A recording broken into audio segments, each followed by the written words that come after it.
Families. What I wanted to do this week was to send a more personal note to everyone to let you guys know what we did in class this week. The kids had 2 Zoom sessions and I assigned them a document to read about the Native American West from 1865 to 1900. Before Passover break, the students looked at the Progressive Era and how there were a lot of social, political, economic, and environmental reforms that happened in the United States between 1890 and 1920-ish. And before that, we looked at the Gilded Age, which was a period from 1865 to 1900 with massive industry and growth in the nation. From an economic standpoint, things were booming. But one group in particular was left out. These people behind me. The buffalo population is something that we talked about this week, where we saw pretty much the extermination of the buffalo population by those moving west after the Civil War. People like Sitting Bull and Chief Joseph of the Sioux and Nez Perce tribes were other groups of people that were heavily affected after the Civil War. Now, the Transcontinental Railroad building from 1862 to 1869 was massive in the sense that it was an attempt to unite the East and the West, and also to fill in the gaps in between. What happened was you had a lot of freed blacks from the South, you had a lot of ex-Confederates who lost everything in the South, move west and try to build this railroad, known as Hell on Wheels. The railroad took 7 years to build, to go from Missouri all the way to California, where the two sides met in Utah in 1869. Now, one particular group of people, well, not people, but one particular group that was heavily affected by this building of the railroad was the buffalo. As we saw, there were about 40 to 60 million buffalo in the United States territory prior to European colonization, etc., according to archaeological records.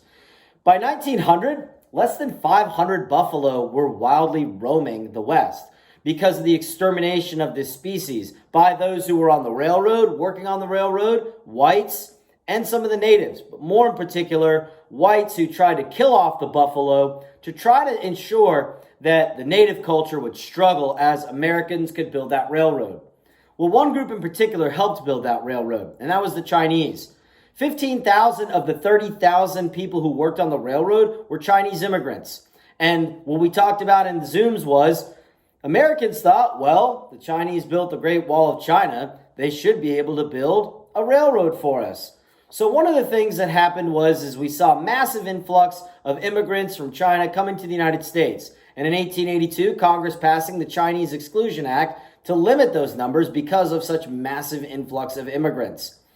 We also looked at how the railroad destroyed Native America, how it displaced tribes, and how the railroad completely interrupted the buffalo herds. The two groups in particular, the Sioux and the Nez Perce, were two of the most resistant tribes during this time period.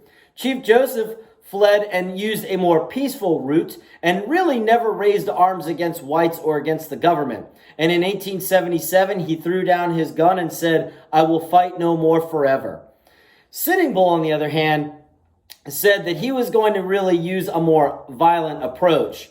Sitting Bull, as we read this week at the Battle at the Little Bighorn, Custer's last stand, where 300-ish Americans were slaughtered by just over 3,000 Sioux and Arapaho and Cheyenne Indians who fought along with fought against General George Armstrong Custer at what would be known as Custer's Last Stand.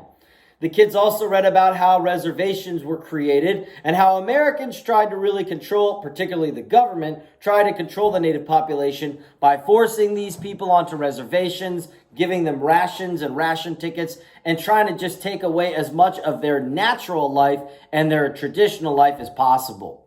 One of the things we're going to talk about a little bit next week is how all of a sudden, how does American history incorporate Native American history?